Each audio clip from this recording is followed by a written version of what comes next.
සුබ දවසක් ඒවා පුතාලා දොල හැමෝටම ෆ්‍රැන්ක්ස් කතා කරන්නේ ICT ක්ලාස් එකේ යූත් කම්පියුටර් ට්‍රේනින් ඉන්ස්ටිටියුට් එකේ. හරි.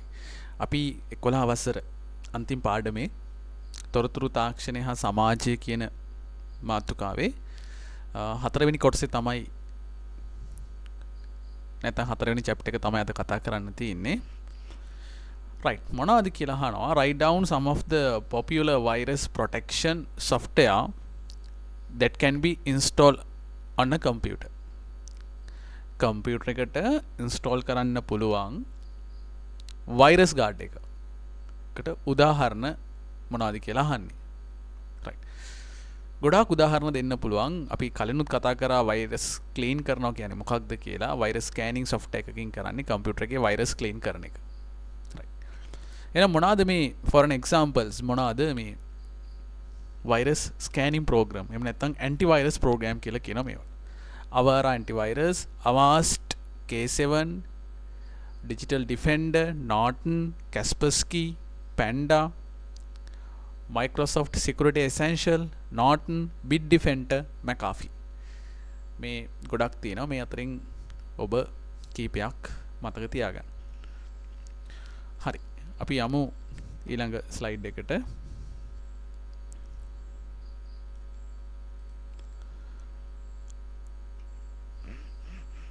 අන්තර්ජාලය තොරතුරු හුවමාරුව සඳහා ශ්‍රී ලංකාව තුළ ආරක්ෂාව සපයන ආයතන මොනවාද? What are the security agencies for internet and information exchange in Sri Lanka?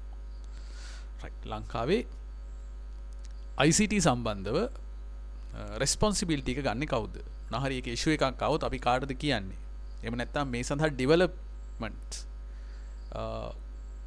කරන ආයතන මොනවාද? මේ ICT කියලා කියන්නේ ලංකාවේ මේ සම්බන්ධව තියෙන ප්‍රධාන ආයතනය communication information and communication technology agency of Sri Lanka තමයි මේකේ මිනින් එක වෙන්නේ. right.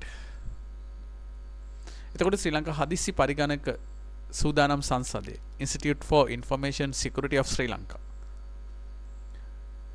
ආයතනය මගින් පිටවන ලද එම සංසදය විසින් නොයෙකුත් ආකාරයේ පාර්ශවයන්ට සේවා සපයන මොනවාද? පුරවැසියන්ට, ව්‍යාපාර ආයතනවලට සහ රාජ්‍ය ආයතනවලට. පුරවැසියෝ කියලා කියන්නේ අපි හැමෝම.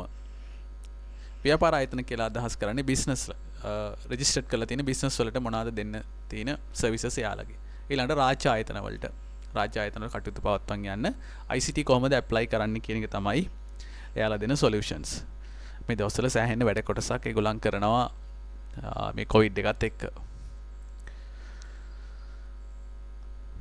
හරි. ඊළඟට අපි යන්නේ කෙලින්ම ප්‍රධාන මාතෘකාවකට. තොරතුරු හා sannivedana තාක්ෂණයේ භාවිතයට ආවේනික සෞඛ්‍ය ගැටලු. මේ පාඩමින් ළමයි ඔයාලට නැති වෙලා යන ලකුණු ප්‍රමාණයක් ගන්න තියෙන හොඳ අවස්ථාවක්.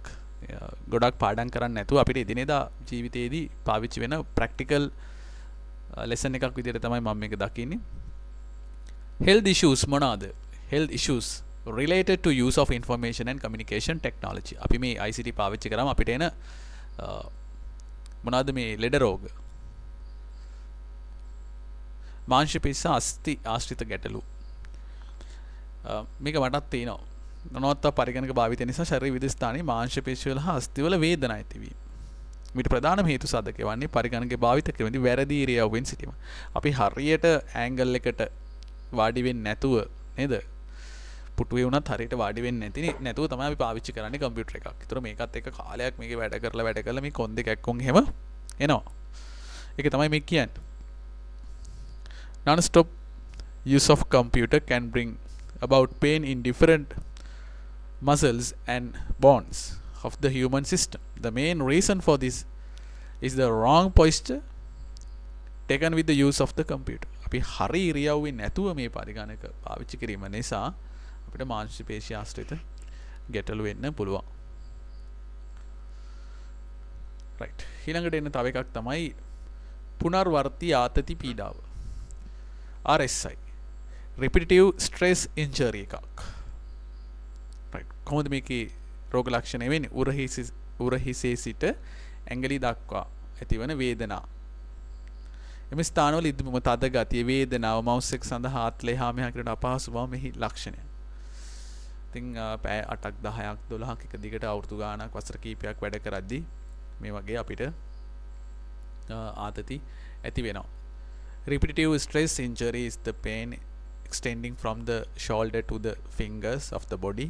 The affected areas can show swelling and hardness that bring out of the pain. The difficult to move the mouse is result of the pain. Right. හරි මම මේ ටික ගොඩාක් විස්තර ගැඹුරට කතා කරන්න යන්නේ බොහොම සාමාන්‍යයෙන් අපිට මේ RSI කියන්නේ මොකක්ද? repetitive stress injury එකක් කියන්නේ මොකක්ද? නැත්නම් මේක අපි පරිගණක ආශ්‍රිතව ඇතිවන රෝගය. ඒ කියන්නේ අපිට තියෙන වේදනාවක්. ඉතින් අපි ඒ වගේ කාරණාවකින් මේක මතක තියාගත්තම ගොඩක් ලේසි වෙනවා. එහෙම නැත්නම් අපි මේ ලෙඩ රෝග ගැන ගොඩක් ගැඹුරට යන්න නැතුව අවශ්‍ය වෙන්නේ විභාගයේදී ඒ වගේ ප්‍රමාණයක්.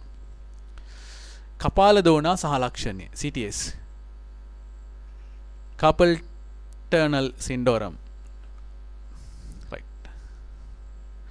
අතේ ඇඟිලි වල ඇතිවන හිරිවැටීම සහ වේදනාව කපාල දෝනා සහ ලක්ෂණය ලෙස හැඳින්වෙනවා. මණික් කටු ආශ්‍රිත ඇතිවන තෙරපීම නිසා මේ වේදනාව ඇති වෙන්නේ. මවුස් එක කීබෝඩ් එක නිවැරදි ආකාරයෙන් පාවිච්චි නොකිරීමත් ස්ථානගත නොකිරීමත් මේට හේතු විදිහට සලකන්න පුළුවන්. හොඳයි අපි යමු ඊළඟ ස්ලයිඩ් එකට. CVS computer vision syndrome මේකත් තියෙනවා නේද? අපි කාලයක් කම්පියුටර්ස් වල වැඩ කරද්දි මේක නම් හරිම අමාරුයි. අතර මේක ගොඩක් මේක බේරෙනවා කියන එක නම් බොහොම හරිම හිතලා මතලම කරන්න ඕන වැඩක්. හරි අමාරු ලෙඩක් මේකෙන් බේරෙන එක. Sticking to the computer continuously for 6 to 7 hours can use irritation of the eye and identify as the computer vision syndrome. as කසනවා, as වලින් කඳුළු වෙනවා, as පෙනීම අඩු වෙනවා, නිකන් ඉස්සරහ දැලක් වගේ බැඳෙනවා. මේ වගේ දේවල් අපිට as ආශ්‍රිත රෝග ලක්ෂණ දකින්න පුළුවන්. අපි එකට කියනවා මේක computer vision syndrome CVS කියලා. මේකත් අපිට ලේසියෙන් මතක තියාගන්න පුළුවන් ලෙඩක්. headache හිසේ කැක්කුම. ඒක නම් කම්පියුටර් පාවිච්චි කරන්න ඕනේ නැහැ. සාමාන්‍ය ජීවිතේදීත් අපිට හැමතිස්සම හිස රදයක් තමයිනේ. ඔව්. බෙල්ලේ මාංශ පේශීන් ආතතිය සහ ඇස් වල ඇතිවන වෙහෙසකාරී බව නිසා ඇතිවන හිසේ කැක්කුම පරිගණක භාවිතා කරන්නන් තුල බහුලව දක්නට ලැබෙනවා. Pressure on the muscles of the neck and tiredness around the eye usually cause headache to the use of computers. Right? මට ඔළුව කැක්කුමයි ඔළුව රිදෙනවා. අද නම් වැඩ කරන්න බෑ. Right? නේද? මේ වගේ කියනවා අපි. මේකත් රෝගයක්.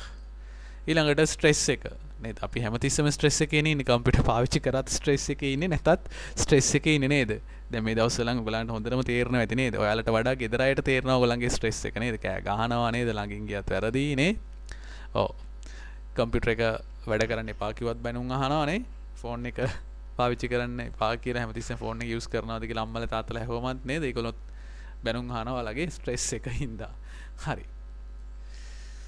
ඊළඟට අපිට ස්ට්‍රෙස් එකක් එන්නේ තවත් ශබ්ද විවිධ වෙහෙසකාරී වටපිටාව නාලා ශබ්ද වාහන ශබ්ද පරිසර හිතකාමී නොවීම රස්නේ අධික රස්නේ එතකොට මේ වගේ දේවල් ඩස්ට් එක නේද මේ හැම කාර්යයක්ම මේ ස්ට්‍රෙස් එකට බලපානවා. ඉතින් මේකත් අපිට කම්පියුටර්ස් පාවිච්චි කරද්දී එක දිගට එන්න පුළුවන් දෙයක් නේද? කම්පියුටර් ගේම්ස් ප්ලේ කරනවා. වීඩියෝස් බලනවා. දැන් මේ දවස්වල නම් Zoom එකේම ඔන්ලයින්ම ඉන්නවා. එතකොට ඉතින් නේද එපා වෙනවා. ඉතින් මේ පාවීම තුලත් නේද ස්ට්‍රෙස් එකක් එන්න පුළුවන්. හරි. ඊළඟට කොහොමද මේ සෞඛ්‍ය ගැටලු ටික අපි මග අරගන්නේ? Correct posture in the use of the computer can help prevent many problems associated with health. මේක පුංචි පන්ති වලින් නම් උගන්නගෙන එනවා සිලබස් එකේ. දැන් ඔබට පේනවා ඇති මේ පොයිස්චර් එක කොහොමද මේ පුටුවේ ඉඳගෙන තියෙන ඇන්ගල් එක.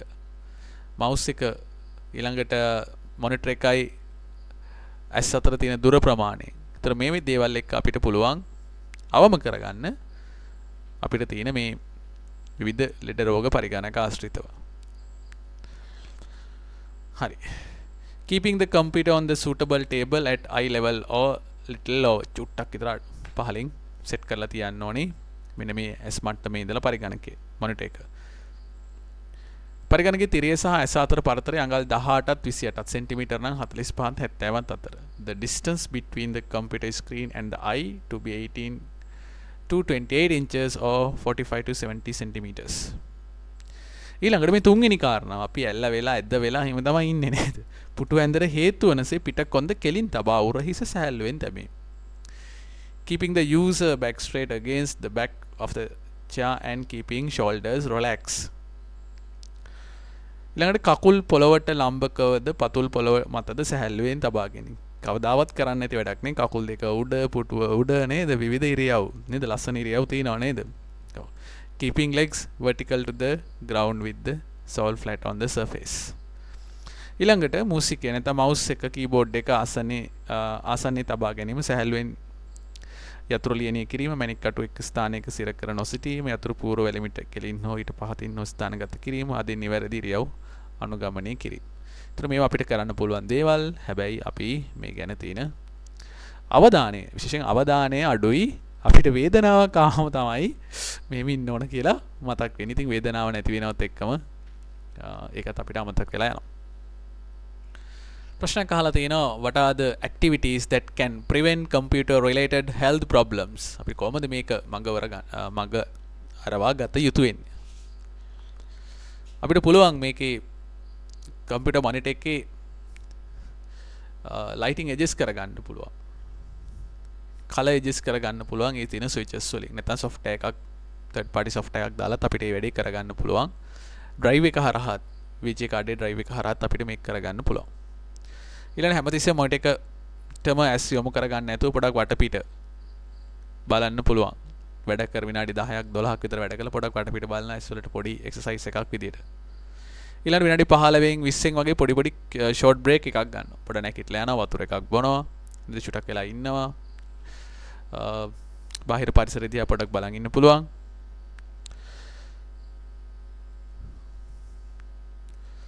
ඊළඟට කම්පියුටර් ගේම්ස් වලට අමතරව ගේම්ස් ප්ලේ කරනවට අමතරව පොඩක් එළියේ දුවලා පැනලා ඇක්ටිවිටීස් මොනවත් කරන්න පුළුවන්. එතකොට අපිට මේ තියෙන ස්ට්‍රෙස් ගතිය පොඩ්ඩක් අඩු වෙනවා. අපි කම්පියුටර් එකත් එක්කම ගත කරන කාලය ඇත්තටම ළමයි දැන් නම් ගොඩාක් වැඩි. මේ කොරෝනාත් එක්ක මේක තවත් වැඩි වෙලා තියෙනවා. මම කම්පියුටර් සබ්ජෙක්ට් එක ඉගෙනුවත් මමත් පුළුවන් තරම් කියන්නේ පුළුවන් නම් කම්පියුටර් එකෙන් පොඩ්ඩක් අවශ්‍ය වෙලාවට විතරක් මේක යූස් කරලා නැත්නම් චුටක් ඈත් වෙලා ඉන්න කියන එක මේක අපේ ජීවිතවලට එච්චර හොඳ බලපෑමක් කරන ඩිවයිස් එකක් නෙමෙයි හැම පැත්තකින්ම. People using computers at work 7 or 2 hours need to refrain from using computers at a home and maintain a relaxed mind. Right? Mind එක relax එකේ තියාගන්න බලන්න හැම වෙලාවකදීම. මේක මේ දවස්වල ලංකාවටත් ලොකු ගැටලුවක් ලෝකෙටත් තියෙන ලොකු ප්‍රශ්නයක් තමයි මේ ඉලෙක්ට්‍රොනික වේස්ට් කියන ඒවා. ඉලෙක්ට්‍රොනික අපද්‍රව්‍ය, හානිකර මූලද්‍රව්‍ය වතුරට, පරිසරයට, පසට අවසාන වශයෙන් අපේ ශරීරයට මේ දේවල් එකතු වෙනවා. ඒක අපි නොදැනුවත්වම කරන දෙයක්. මේක ගැන ලොකු ගැටලුවක් අද තියෙනවා. මේ ඉලෙක්ට්‍රොනික අපද්‍රව්‍ය නිසි ආකාරයට බැහැර නොකිරීම සම්බන්ධව. What is an electronic waste? Electronic products such as computers, televisions, mobile phones, printers worked using electricity or powered by batteries have become non-working after reaching the end of their useful life are known as waste. E-waste. Mobile phones, display, battery මාර විදිහට භයානකයි. ඒකේ තියෙන chemicals පසට එකතු වුණාට පස්සේ අවසාන වශයෙන් මේ වතුරට එකතු වෙනවා. ඒවම තමයි අපි බොන්නේ. ඒක අපි රොටේට් වෙලා ඇවිල්ලා අවසාන වශයෙන් අපේ ශරීර වලට එනවා. ඉතින් මේකේ ඉතාම විනාශකාරී දෙයක්. ඉතින් මේක නිසා පුළුවන් තරම් බලන්න ඔය ඉලෙක්ට්‍රොනික අයිටම්ස් එකතු කරන තැන් තියෙනවා. ගොඩක් වෙලාවට වාහන වලින් ගෙවල් ගාවට එනවා. කම්පියුටර්ස් ගන්නවා නේද? ඔව්. පරණ බැටරි ගන්නවා නේ. මෙහෙම කියනවා අහලා තියෙනව නේද? රයිට්. ඉතින් ඒ වගේ අයට මේක දෙන එක හොඳයි. ඊට පස්සේ ඒගොල්ලෝ ගිහිල්ලා මේවා වේස්ට් රිසයිකල් කරන තැන් වලට සම්බන්ධ කරලා දෙනවා. අපේ පස්සට වතුරට එකතු කරන්න යන්න නරකයි. මේක ගැන ගොඩාක් අවධානය යොමු කරන්න. මේක ගොඩක් ලංකාවේ අද ප්‍රශ්නයක්. right. ඊළඟට write down some of the electronic waste found in the home.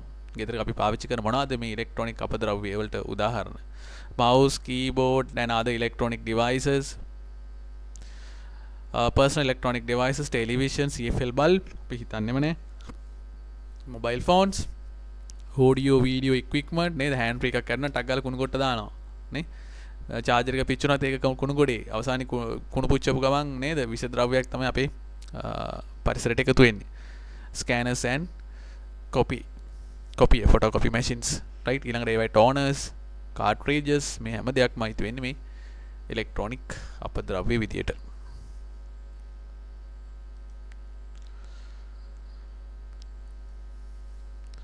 electronic අපද්‍රව්‍ය වැරදි ආකාරයට පරිසරයට බැහැර කිරීමෙන් වන හානි මොනවාද what are the risks of improperly disposing of electronic waste into the environment ස්නායු පද්ධති අඩපණ වීම nerve system dysfunction මොලේ සෛල වලට හානි වීම damage to brain cell සමේ ආසාත්මිකතා allergies of the skin DNA සහ chromosome වල හානි වීම damage to DNA and chromosome ඉතින් මේක අපිට පේන්න වෙන ඩැමේජ් එකක් නෙමෙයි ශරීර අභ්‍යන්තරයෙන් තමයි මේ දේවල් වෙන්නේ. ඉතින් හිතා ගන්න කොහොම පැහැදිලි කරලා දෙන්නේද කියලා තේරෙන්නේ නැහැ මේකේ ඩැමේජ් එක. අපි ඔබ මම හිතනට වඩා ගොඩක් ලොකු ඩැමේජ් එකක් මේ රසායනික ද්‍රව්‍ය වලින් අපේ රටේ වෙනවා සහ වෙලා තිනවා ඉදිරියට මේක මේ තත්ත්වය ගොඩක් වැඩි. ඉතින් අපි පුළුවන් තරම් එකෙන් පරිසම් වෙන්න පරිසරයට මේ දේවල් මුදා හරින එකෙන් වලකින්න කියලා ඔබෙන් ඉල්ලීමක් කරනවා. හරි. අපි යමු ඊළඟ ස්ලයිඩ් එකට. ඊළඟට තියෙනවා කොහොමද මේව බැහැර කරන්නේ? Summarize the 3R method of electronic waste disposal. Reduce, reuse and recycle කියන කාරණා තුන තමයි මෙතනදී කතා කරන්නේ. ඒ කියන්නේ භාවිතය අඩු කිරීම, දැනට ප්‍රයෝජනට ගන්න ඉලෙක්ට්‍රොනික උපකරණ නිසි ආකාරයෙන් නඩත්තු කිරීම සහ සම්පාදනය කිරීම. දැනට තියෙන එක හරියට පාවිච්චි කරන්න. එතකොට අපිට අපේ සල්ලි ඉතුරු වෙනවා. අලුතෙන් එකක් ගන්න ඕනෙත් නැහැ. අපිට ඒ දේම කරන්න අලුතෙන් දෙයක් ගන්න ඕනේ නැහැ. අපිට පරණ දේම පාවිච්චි කරන්න පුළුවන් නම් අපි ඒක විසික් කරලා දාලා ආයෙ අලුත් එකකට යන්න ඕනේ නැහැ කියන එක. නැවත ප්‍රයෝජනට ගැනීම පැරණි නමුත් ක්‍රියාකාරී තත්ත්වයේ ඇති ඉලෙක්ට්‍රොනික උපකරණ විනාශ නොකොට පරිත්‍යාග කිරීම හෝ විකිණීම. ඒ කියන්නේ අපිට පුළුවන් අපි මොන හරි දෙයක් ගන්නවා අපිට මේක වෙන අලුතෙන් එකක් ගන්න අවශ්‍යම නම් අපිට පුළුවන් අඩු ගානට ඔය ඉක්මන් එක වගේ දාලා විකුණන්න පුළුවන්. එහෙම නැත්නම් අපි තව කවුරු හරි කෙනෙක්ට මේක දෙන්න පුළුවන්. එතකොට එයා අලුතෙන් ඉලෙක්ට්‍රොනික ඩිවයිස් එකක් නැත්නම් ෆෝන් එකක් වගේ දෙයක් අලුතෙන් මිලදී ගන්න එක නවතිනවා. අවසාන කාරණේ විදිහට තමයි රීසයිකල් එක එන්නේ. අලුත් දෙයක් කරලා ගන්න බැරි ඒවා අපිට ප්‍රතිචක්‍රීකරණය කරන්න පුළුවන්. ඒකට කියන්නේ රීසයිකල් කරනවා. directing irreparable device to an institute which recycle them. ඒක තමයි අර මං කිව්ව විදිහට අපි ගෙවල් ගේ ගාවට ඇවිල්ලා එකතු කරගන්න යන්න තැනකට එහෙම නැත්නම් මේ ඉලෙක්ට්‍රොනික අපද්‍රව්‍ය බාර ගන්න තැනක් අපිට හොයලා බලලා හැම නගරයකම වගේ ගොඩක් වෙලාවට දැන් මේව ස්ථාපනය කරගෙන යනවා. විශේෂයෙන්ම ගෙදරට එනවා ගනින්දී නේද? ඒ වගේ තැනකට දීලා මේක අපි රීසයිකල් කරන්න පුළුවන් අපිට ලබා දෙන්න පුළුවන්. සමහර අය නම් සල්ලිත් දෙනවා මේ සඳහා. හරි. එහෙනම් හැමෝටම බොහොම ස්තුතියි. අපි ඊළඟ චැප්ටර් එකෙන් හම්බ වෙමු. පරිස්සමින් ඉන්න.